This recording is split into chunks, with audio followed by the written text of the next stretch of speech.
All right, everybody, welcome to our series of Fighting for Better Health on Zoom. I have to say, I'm really excited to be doing this. My name is Tracy Dewar. I am not only head of sales for Longevity Down Under, I'm a certified holistic health coach, as well as a Wallach warrior. I am absolutely delighted to be able to do this series. We had the opportunity to go from Auckland, Christchurch, Gold Coast, Perth, Melbourne, and Sydney with this series. And every location we had fantastic speakers.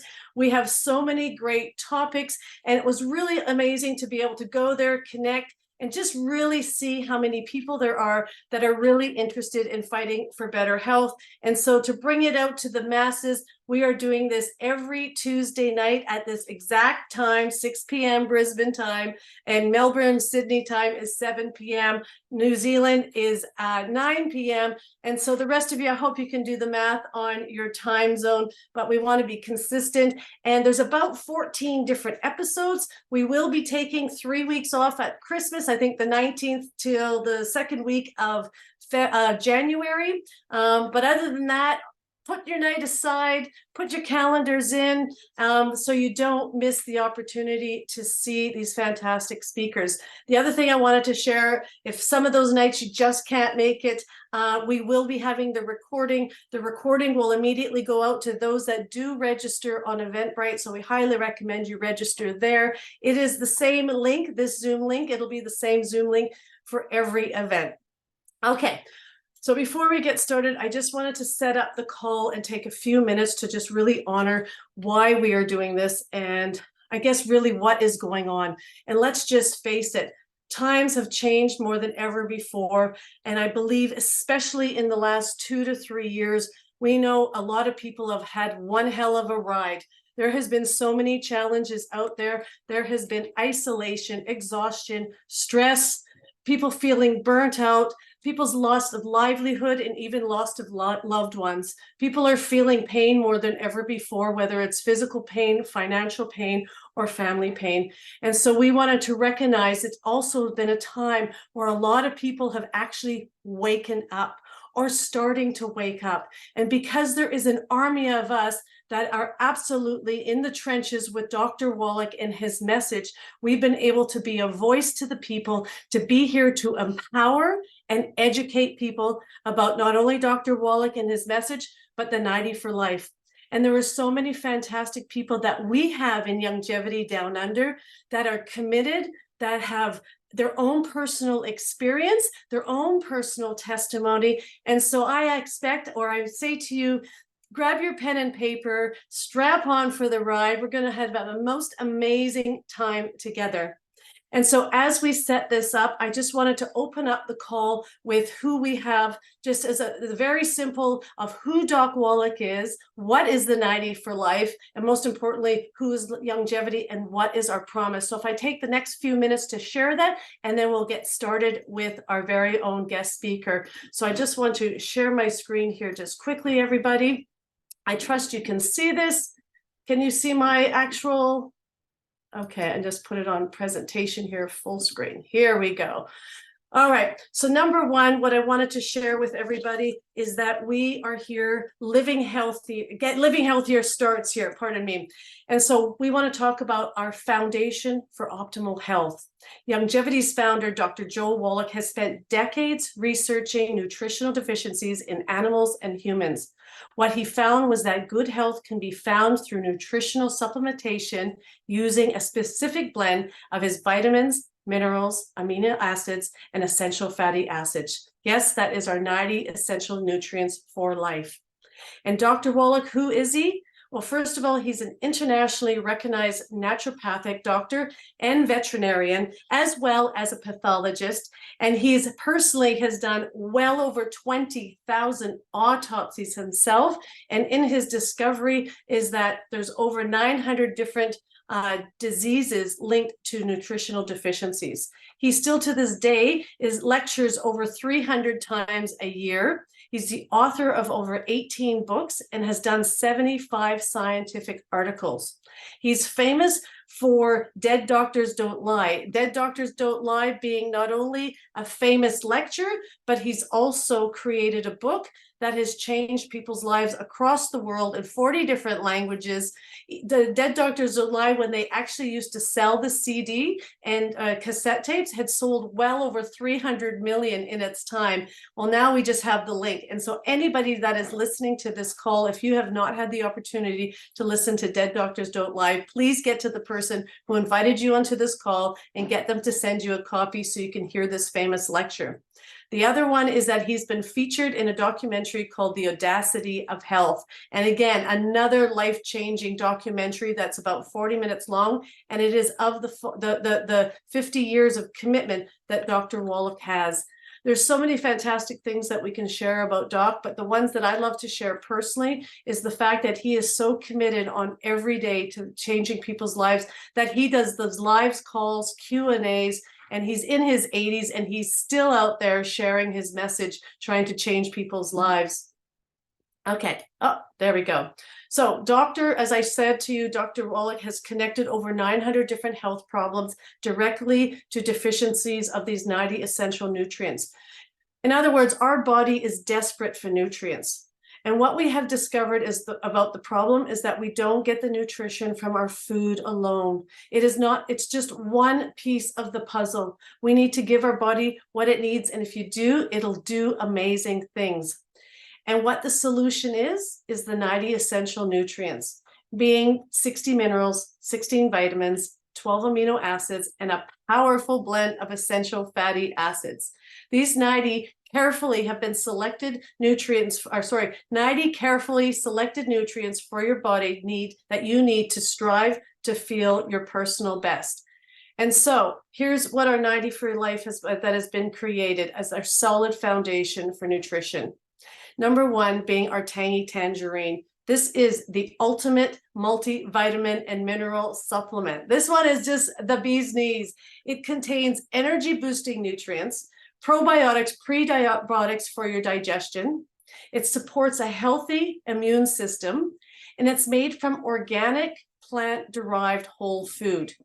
It also contains over 85 of the 90 of these nutrients, and you can not only get it in the powder in canister, but it also can come in the tablets. Also, moving on to our Ultimate EFA Plus. This is where it supports the heart, cognitive health, as well as skin health. And this one is loaded with the omega-3s and 6s. It's also IFOS certified. In other words, it is of the highest of premium quality. And then moving on to our OsteoFX. This is where the magic happens, the calcium, the magnesium mixed with our vitamin D3. Over 200 different illnesses and diseases are actually linked to a mineral deficiency of calcium and magnesium. And so this powerful blend has been created just for all of us. And so who is Youngevity? Youngevity happens to be Dr. Wallach sharing his message. His son and daughter-in-law has created the company called Youngevity, and they have been together for over 25 years. I just love the fact that we are such a tested, tried and true. I don't know if I said that even right, but anyway, a really longevity company that has been around for a long time. It's a global company. It focuses on health and living longer. It's purpose-driven, and their promise is premium products that actually get results.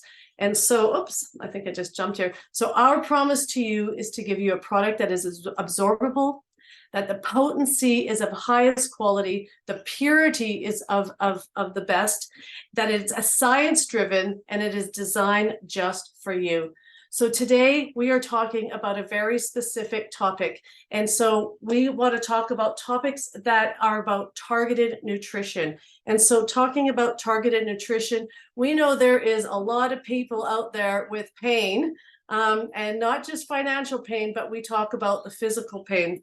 Okay, I just need to get out of here for a second.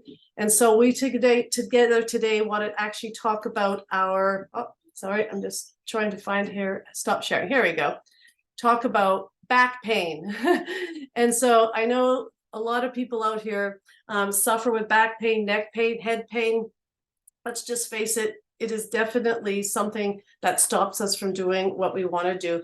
I know myself personally, my targeted issues happen to be hard tissue. I've been myself personally in 3 car accidents. I've fallen from a tree, I've fallen from a 3-story building, and I actually have fallen off a 2-story balcony. And just to put the top on this, the cherry on the top, is for 23 years, I used to sell candles, and I used to have to carry probably 50 kilos of it 3 times a week. So you can imagine by the time I was 36, getting out of bed, I felt like an old woman. I've actually been bedridden, and I have been hospitalized because of my back. And I can honestly say, since I have been with Youngevity and the products, the difference it has made. I feel so bloody good sometimes that I forget to take my products because I feel so good. And after 3 or 4 days, I tell you, it starts to creep in, and it's a solid reminder of how important my nutrition is. So tonight we have asked our very own, we call him our local osteopath of Melbourne, and he has been, I guess, introduced to Youngevity in 2002. So he's known Dr. Wallach for a long time, but it really is of the past few years that he's really taken a deep dive into what Youngevity not only can do for him, but what Youngevity can do for his clients. And I know every single day that he is seeing people that are suffering with pain. And so he has a wealth of experience, and he has a wealth of knowledge. And so without further ado, let's give our very own Craig White a big round of applause and say a very big welcome for us here today. And I am going to unmute him. I've just asked to unmute you, and I am going to put you as the host. There you go. Thanks, Tracy. Thank you. You're up. I'm going to share my screen here. So Craig, welcome. We're happy to have you. All right. Can you see that okay? We can see that okay. Yep. All right. So this is a bit of an extension of the talk I did a few weeks ago. We've sort of moved it from migraines to back pain, but the concepts are all very similar. Pain is quite consistent in different parts of the body, especially musculoskeletally. And so the first thing to talk about is what pain actually is. So pain's a warning light, and Doc does have an audio discussion about what pain is, and specifically related to back pain, it tells you that there could be an injury about to happen, or that you already have an injury. So you don't have to have actually hurt yourself. Your body will give you a warning signal in advance. And people's pain is always real. One of the things that people tell me about is their pain threshold, or they've got a high or a low pain threshold. Is that, you know, I hate giving a score for pain, but it's real. Whatever your pain is genuine, and it's real, and your experience of pain is your own, and it varies between people, and the individual, their pain can vary from day to day, whether you're tired or you're sick or run down, whether your nutritional levels are affected, and you might have a previous experience with a certain injury as well, and that can also affect your pain. And so the next thing is what actually causes the pain. Before I do that, there's a really good website, and I've got a fair bit of my information from this particular website. It's presented by a guy called Lorimer Mosley, who's a pain researcher. I think he used to be a physiotherapist, and he's dedicated the last 20 odd years to investigating pain. They've done some pretty morbid studies, I think, but it's helped us understand what pain is, why we get it, and what we can do about it. So if you want some more information, if you look up that pain website, thepainrevolution.org, you'll be able to find some pretty good information. So pain is an output, not an input. So pain can be detected from an injury. Say in this example, you might have a spike in your finger, but there's different kinds of receptors in your body. They'll send a signal to the spinal cord. You'll see the signal runs from the site of the injury along the nerve to the spinal cord, up into the brain, and then it disperses to different areas of the brain, and it will take in all different kinds of information and then decide whether your body is going to feel pain or not. And it might be that you've got a paper cut and that really hurts, but a football player can go and crash into somebody, bounce up and run off and not feel any pain at all. So pain is variable. It's not consistent, and your body will decide based on previous experiences whether it wants to feel pain or whether there's something more important at the time. So if you're in immediate danger, it will decide that pain at the moment is not the most important thing. It's getting away from that situation. So pain does change based on the scenarios and your personal experiences. And we know that people with mental health problems or depression have a higher risk of chronic pain, in particular things like migraines, headaches, and concussion, post-concussion syndrome, low back pain. Depression can increase back pain, but back pain can also increase depression. So there's a whole heap of interwoven processes that we know are related to pain. So the sort of things that can affect pain, sensory input. So like we saw in that last diagram, you might get a signal from a sore muscle, joint, or you might cut yourself or fall down. That signal then gets sent. Previous experience can then affect it. Whether there's any existing local or systemic inflammation. So systemic inflammation can come from poor diet, poor nutrient intake or absorption. You could come from inflammatory conditions such as your as gut problems like inflammatory bowel disease, Crohn's disease. A lot of inflammatory regulation comes through the gut, so it's important that those areas are all addressed when we're looking at pain. But also sensitivity, and sensitivity can come from a whole heap of things. Can be emotionally sensitive. You might have just lost a family member or have gone through a really stressful time. You may have previous injury on top of that injury that would cause sensitivity. It may be that you have previous experience and then your body is now really wary of that same experience again. Those all affect local sensitivity. Local sensitivity can be local tissue damage or bruising or poor blood flow in that area. So what kind of things can make pain worse? We sort of covered some of those. There's stress, fear, fatigue, inflammation, depression, sensitivity, nutrient deficiency, and sleep deficit.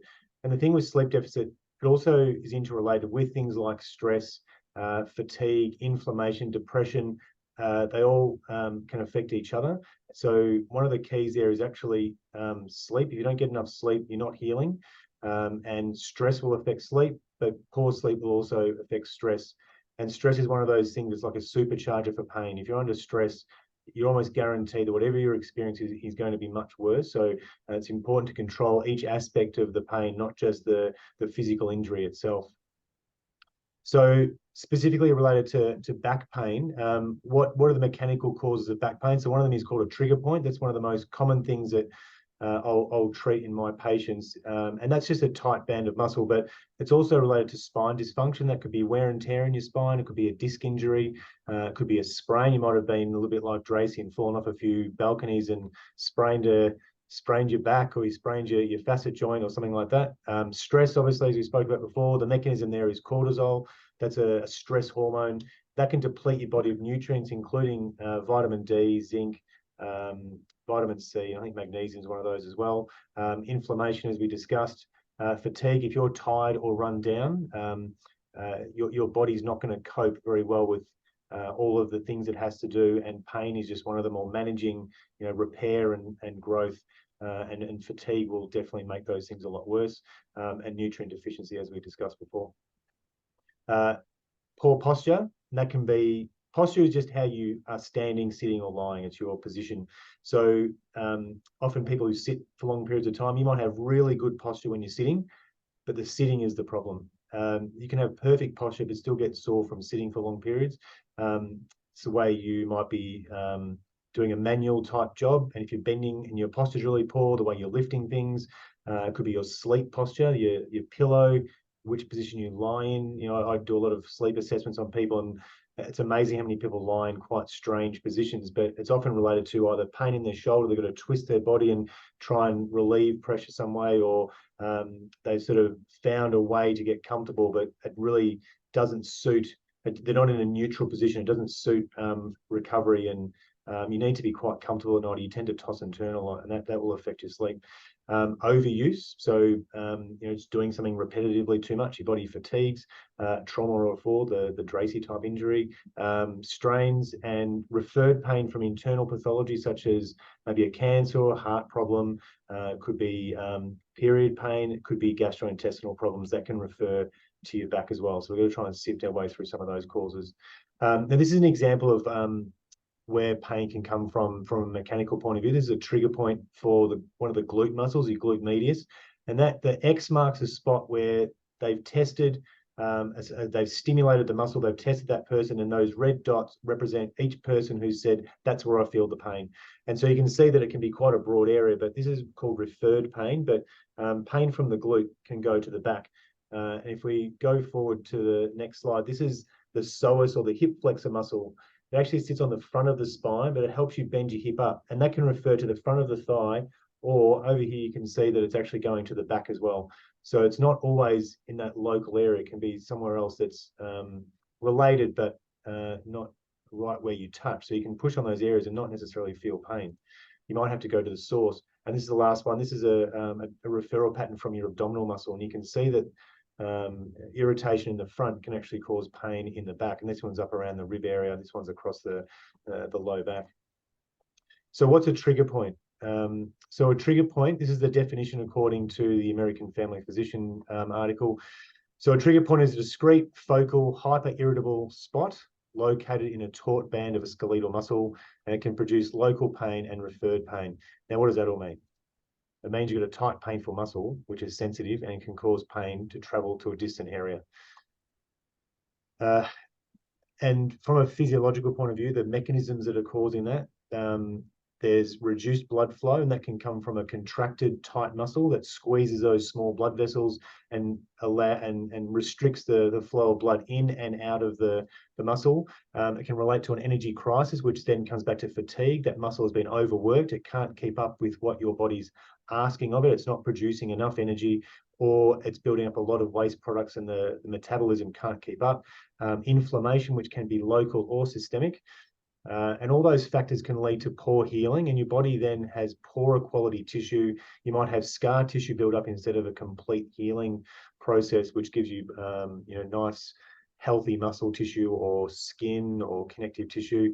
And it also causes impaired nerve function. And nerves govern quite a lot of what happens with the muscle, but also how we feel pain, how quickly signals are sent and then dealt with over an area of your back, and that can be related to your neck. So your neck can cause back pain, for example. So you might have C5 supplies the lat muscle, which is a neck muscle, but it also attaches to your thoracic spine, your lumbar spine, your pelvis, and it moves your shoulder around. So that's how one muscle can affect multiple areas of the body, and signaling from muscle to the spinal cord can be altered by these trigger points. And so related back to that, specifically with nutrients, magnesium is one of the most common nutrients we talk about. And this diagram is designed to show some of the complexities of a magnesium metabolism. There's all these different inputs and different body systems, and also causes for either nutrient deficiency or restriction in intake. And on the left here, you see all the systems that the body uses magnesium for. This is just small numbers. So protein synthesis is just making proteins, muscle function such as contraction and relaxation, nerve signals, so the signal going to and from that muscle fiber or to and from the skin. So that might be a sensory signal, or it might be a motor signal which causes a contraction. Blood glucose control, blood pressure regulation, energy production, inflammation, and fat metabolism are all related to magnesium. And a deficiency in magnesium will affect all of these systems, and there's over 300 enzyme reactions that rely on magnesium to be present in adequate quantities. Otherwise, you'll find they just won't be quick enough to keep up, and that's where slow healing is critical. And that's why I quite often will recommend nutritional support for my patients to try and accelerate their healing. So I often talk about blood flow. Osteopaths deal a lot with improving blood flow and drainage, but the blood has to be rich in nutrients to be able to be effective. So those two things have to go together. And when you talk about magnesium, there's only 59 more minerals to go. So by taking one mineral at a time, which people often do, which may have 2 or 3 cofactors in it, you're still going to be quite short on what you need. So I've stolen that line from Doc, but it's a pretty simple explanation of what we need and how focusing too heavily on one nutrient and ignoring all the other nutrients and how they work together. And that's also vitamins and amino acids and the fats. They all have to be there in adequate quantities. Otherwise, you're just going to be short. And those mechanisms, those chemical reactions just won't occur quickly enough. So how do we manage pain? So I'm a bit biased, but I'll say osteopathy, but we've also got physiotherapy, chiropractic, people see Reiki, practitioners, acupuncture, physiotherapists, so rehab, exercise physiologists, all those kinds of things can help. Sleep is critical. If you don't get enough sleep, there's a whole range of things that won't happen. One of them, you won't heal. You'll probably be in ongoing pain.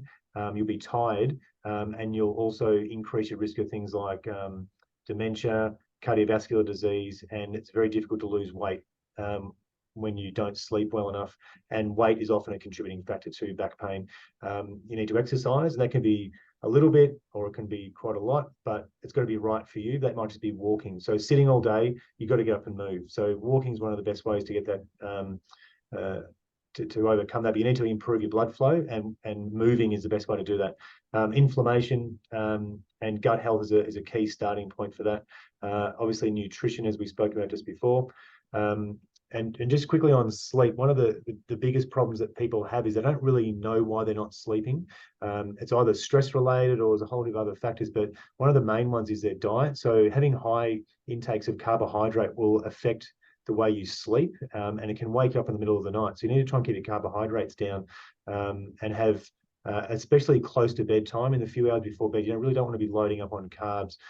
Things like vegetables and protein are a much better option, as well as staying well hydrated. You need to wind down, have a bit of a routine so that you're not really busy or stressed out or very active just before bed. Allow your body time to get into its sleep pattern. Overthinking things, being stressed, you need to have the ability to debrief what you've done during the day, whether it's writing it down or finishing your tasks, having a task list that you write down for the next day so you can turn off and not think about what you're going to do.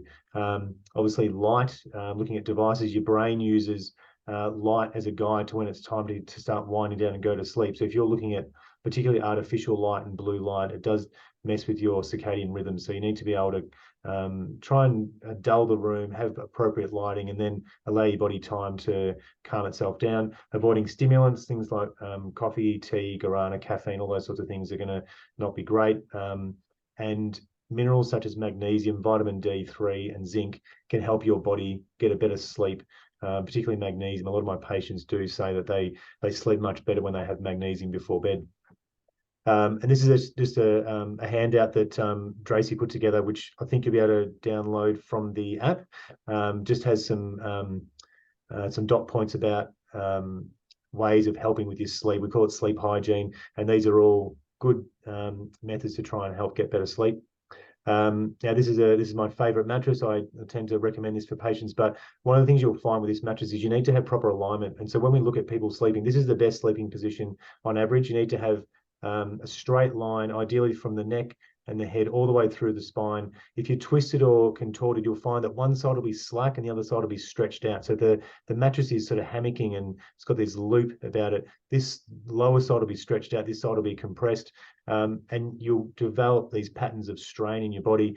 Or what will happen is if your shoulder's got too much pressure on it because you're sitting up nice and high, you'll twist your shoulders so that you can offload it. Now you've developed a twist in your spine, and that's not ideal either. So and you tend to not get into your deep sleep patterns when you do that because you're restless and you toss and turn. So those 40-minute deep sleep patterns, we're into that delta sleep. You need to be able to stay comfortable because you basically don't move that entire time. And you've also got the neck position. So they're really important key factors when you're actually trying to get yourself to sleep. Exercise can help reduce back pain. That's just like we said before, just walking and moving. It might be resistance training, which could be anything from swimming, aqua aerobics. It could be using bands. It could be using weights, all those kind of things. Stretching is always good to help maintain mobility. Often hamstrings and glute muscles are really tight and they're big, strong muscles. They support your back. And when they're not functioning properly, they're going to put a lot of pressure on your back. So a lot of people can get really good relief from back pain just simply by stretching those big muscles, their hip flexors, their thigh muscles, hamstrings and glutes. Foam rolling is a really good way of not just mobilizing your spine, but also releasing those tight muscles and those bands within the muscle that the stretching can't get to, because stretching, as good as it is, it can't get to every part of every muscle, so it needs a bit of help. You can also use a heat pack to help loosen those muscles. And activities such as Pilates, yoga, and gym are always really good. And most of my patients who do that regularly don't need to come in anywhere near as often. How do we stop inflammation? So avoid the bad foods, carbohydrates, fizzy drinks, alcohol, sugar, processed grains, fried foods. They're all things that are going to cause inflammation in your body, particularly in your gut. They also prevent the uptake of nutrition in a lot of cases. Light exercise, you can over exercise, so there's got to be a balance. So exercise improves blood flow. Intense exercise will increase inflammation, which in some ways it's designed to do, but if you're trying to reduce inflammation, you've got to try and just bring that back a little bit. Sleep obviously is really good. Fasting is one of the important factors that is often overlooked. Fasting helps reduce a whole lot of problems in our body. One of them is inflammation, but also helps our gut heal, and it also helps with repair. And gut health obviously is related to inflammation, like we discussed before. Omega-3 essential fatty acids are important. They're our body's natural source of anti-inflammatory. So the prostaglandins are a bunch of hormones that our body uses to either increase or decrease inflammation. They only last a very short period of time, so we need to keep taking in those nutrients. And omega-6 and 9 tend to feed our pro-inflammatory side, and omega-3 feeds our anti-inflammatory side, and they need to be in balance. If you have too many omega-6s and 9s, which is things like seed oils,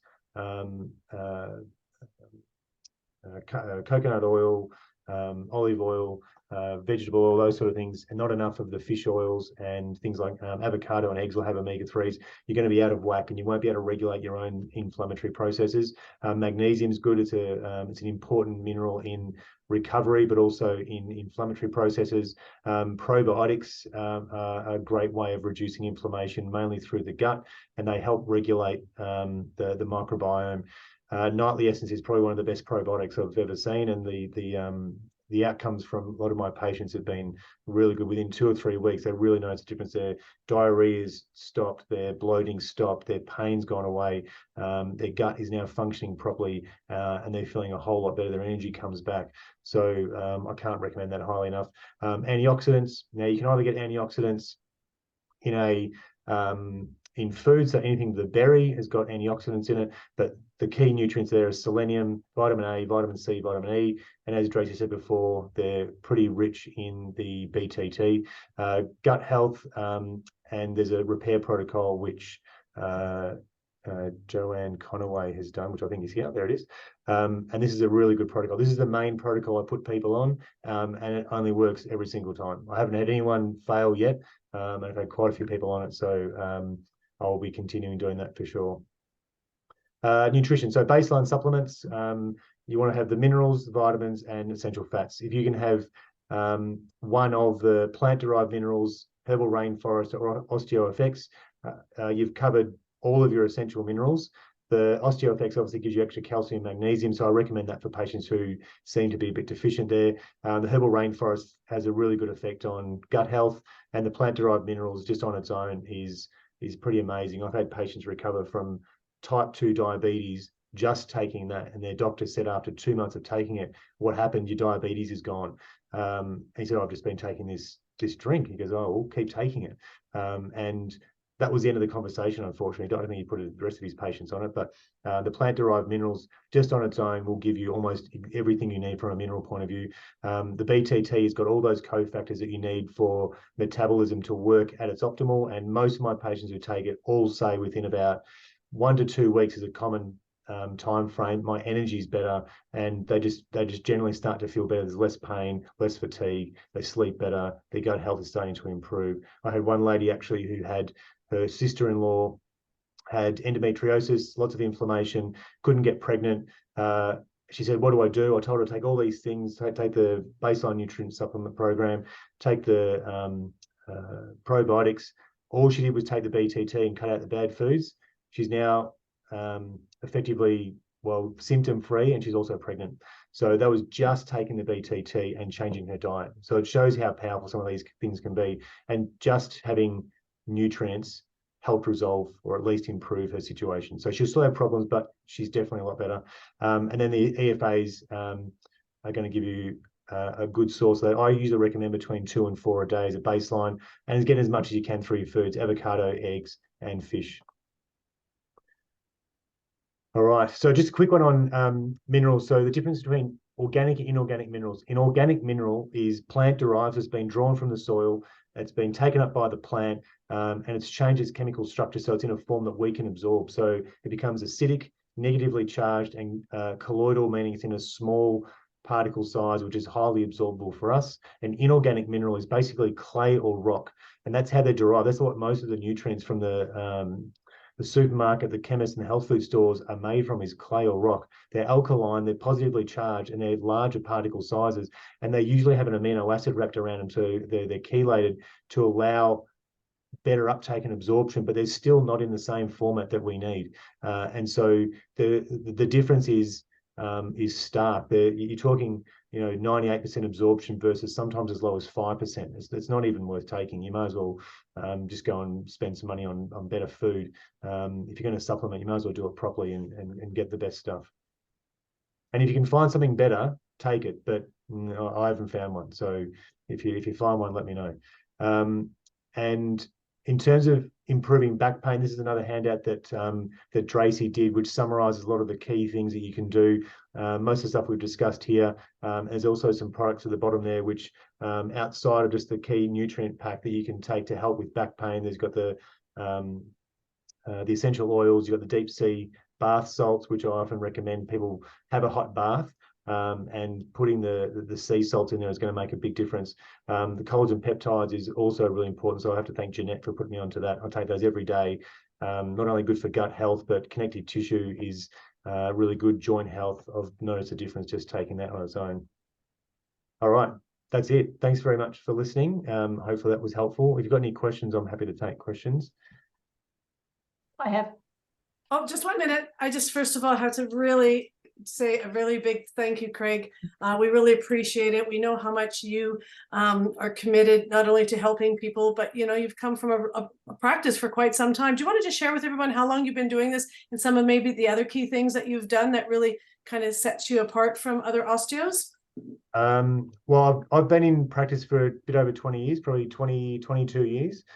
So I introduced to docs products in about 2003, I think. A colleague of mine was using them, and we actually hosted Doc, I think in about 2005 or 6. He came out to the Brighton Town Hall and did a presentation there, and I think Todd Smith was there, and a couple of his other colleagues, and that was really good. So it was good to catch up with Doc. I haven't seen him since then, except online, but hopefully one day I'll get to see him again. And look, I think a lot of osteopaths and practitioners are starting to use nutrition a lot more, but they're probably not aware, I suppose, of the benefit and the difference with a colloidal mineral versus other forms, because there are a lot of fillers and synthetics involved in some of those other products, and they're okay, but when you increase the dosage, you start to get gastrointestinal problems, and they're not absorbed very well, and they start to cause a few issues. So I think that's probably the main thing, and trying to show how much you can actually do. It's probably underrated how much nutrition can actually do, and it can't fix everything on its own. It needs to be with everything else, and you look at all those approaches, but nutrition on its own can have a significant impact. And the people who are just waking up at night with cramping pain all the time, there's only so much rubbing and stretching you can do in the middle of the night, and how many painkillers you can take. The only thing that will fix a nutritional deficiency is the nutrient that you're deficient in, and that's one of the biggest problems that I find with people, is they can't quite get over the line. And so we'll get them on nutrients, and all of a sudden things change. So, well, that's fascinating and completely inspiring, and we really appreciate what you're doing.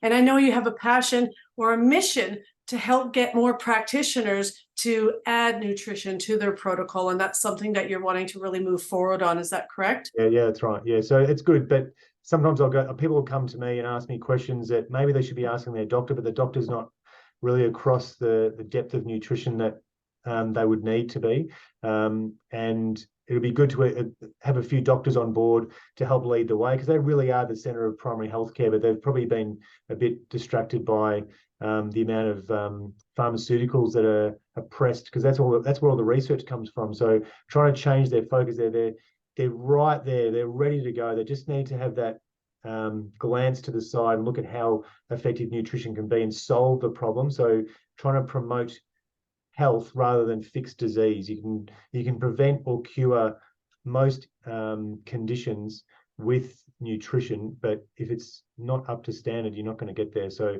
trying to overcome some simple conditions that people have there, and people are sick of being on drugs all the time. I have people all the time, geez, I wish I could get off these. And a lot of the time their pain is actually caused by their medication. A lot of blood pressure medication causes pain. And I've had several patients over the years who we couldn't resolve their pain until they came off their medication. They had to change their medication, then eventually come off it so they could stop their pain. And so the side effects are not great. They're not, and all they do is mask the symptoms. They don't fix the problem. They're masking agent, which in some cases is helpful while you're buying some time to correct the underlying. But no drug is really going to correct many underlying diseases, unfortunately. But nutrition can do a lot of those things. It's not a miracle. It won't fix things it can't fix, but in a lot of cases, you can make a significant impact on people by just getting their nutrition up to speed. Boom, boom. Well, exactly that. And that's what we've done. We've covered more than just nutrition. You've covered about sleep and, what we're eating. And, you've covered a lot of extra tips in there. So I think it really makes a difference. It's more than one piece of the puzzle. And that's why we've come together on this. Now, Jeanette, I understand you had a question. Would you like to ask Craig a question? We'll see if we can take 2 or 3 questions here. Thank you. You spoke about vitamin D, Craig, and I really am keen to know a bit more about it because I spend a lifetime with menopausal women. We take it through our BTT. I take it as well. I've also got a product from the US, Ultimate Vitamin D3. Can you just clarify the importance of vitamin D and taking it as well, not just sunshine, for example? Yep. So if you're not getting enough, so vitamin D is involved in a lot of processes. It's involved in inflammation, and it's also involved in helping your body tell calcium to enter the bones. So it's involved in the metabolic process behind that. It's also involved in our immune responses. So having deficiency in vitamin D can significantly affect the protein synthesis behind immune responses. When there's deficiency of those sorts of nutrients, your body will take an alternate pathway, which ends up being quite an inflammatory pathway. It'll find a way, but it's not very efficient, and it's usually quite a lot of side effects to it. So D3 is one of those key nutrients that helps facilitate a lot of other processes. So you need to keep taking in. Sunlight is the best way of getting it. Morning sun in particular, you really need to try and get it, but you need to expose your skin. Morning sun is not going to burn anybody. It's the midday and afternoon sun that's really going to get you. So you need to try and get the morning sun on your eyes and on your skin. So if you're covering up all the time and using sunscreen, you're really not going to get much vitamin D. And in those instances, and there are times when you can't do that. So and in winter, for example, you don't get as much. So you need to get enough. And in some cases, vitamin D3 can be supplemented at 10, 20, 30, 40, 50,000 international units. And that's a disease correction type treatment. I had one patient taking a weekly dose of 100,000. So, most of the tablets are 1 or 2 international units. So 4 or 5 a day, 4 or 5,000 international units a day is a decent dose, but it's not a therapeutic dose. So sometimes you really got to go hard for it. And that usually is compounded. But for talking about maintenance doses, what we have in our products really should be enough, as long as you're getting a bit of sunlight as well. So the more sunlight within reason, the better. You don't want to go and burn yourself. You don't want to go and expose your skin if you're not tolerant to it. But at the same time, you do need some sunlight.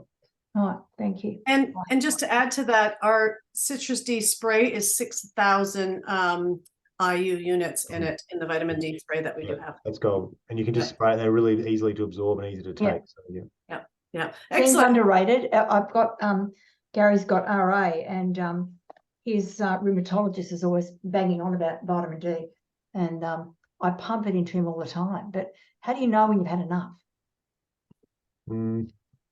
Usually with most nutrients, the therapeutic response will plateau. Otherwise, you need blood testing, and there's a sequence of tests that you might use for different nutrients, and that's where the specialists come in.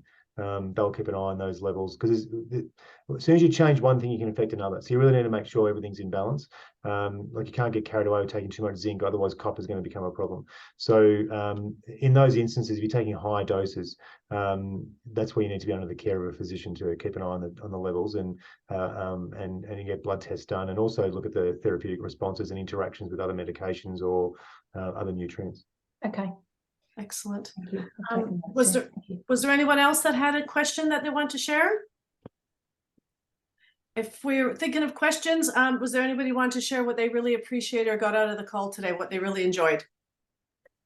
Can I just ask about the fasting, Craig? What's the best type of fasting? There's so many. And does fasting, like if I did say intermittent fasting and I had a coffee in the morning, does that break the fast? So No, it'll be the milk and the sugar. A small dollop of milk won't make a difference. A latte would. okay. What you're trying to do is restrict production of insulin. So insulin can be quite inflammatory, and insulin resistance is what you're trying to change. So the answer is any type of fasting. There's a guy called Jason Fung. There's two resources. Jason Fung, he's got quite a few videos online on YouTube talking about fasting, and he keeps it really simple. Just don't eat, and for as long as you can. And the other website that I would look at is called Low Carb Down Under. Jason has a few presentations on that as well. I think that's an Australian website. Peter Bruckner's involved. He's the former Australian cricket team doctor, and some really, really good doctors and dietitians, nutritionists on board there. And they give some really simple advice, and it's quite consistent about reducing the carbohydrates, but also some tips on fasting, what works, what doesn't work, because it doesn't work for everyone, because not everyone can comply for one reason or another. So there are variations, but to answer your question, probably any fasting will be good. Time restricted fasting is one of the ones I recommend. Stop eating at 7 o'clock at night. Just have clear fluids until, as long as you can the next day, whether it's 10 o'clock in the morning, 12 o'clock, 2 o'clock. Try and shorten your window, and you might just reduce to 1 or 2 meals a day. And if you don't do it every day, it's still okay. If you do it alternate days, it still works. But you'll get used to it if you do it consistently, because your body will get used to the time frames. And you've got to regulate your hormones. There's a hormone called ghrelin that your body uses to help with, knowing that you're hungry. Just stave off the craving. You don't need the food. You want the food, and you become it's a habit. And just changing that, your body will adapt, because it's got the ability to do that. So any amount really is going to be helpful. Can I just ask quickly, with the clear fluids, can we still have our nutrients? Does that include? I do, and I think it's okay. It really just comes down to any sugar intake, carbohydrate really. If there's too much carbohydrate, it might break the fast. Okay. But if it's a small amount that you have in these, it's probably not going to make much difference. Awesome. Thank you. Great. Wonderful. And just to help you guys, especially for the females here, there is a woman, I don't know her name straight off the bat, but you can just Google it, Fast Like a Girl. And she does the 3-day water fast. But she has a wealth of knowledge. She gets interviewed all the time, and she's really helped me through my fasting process.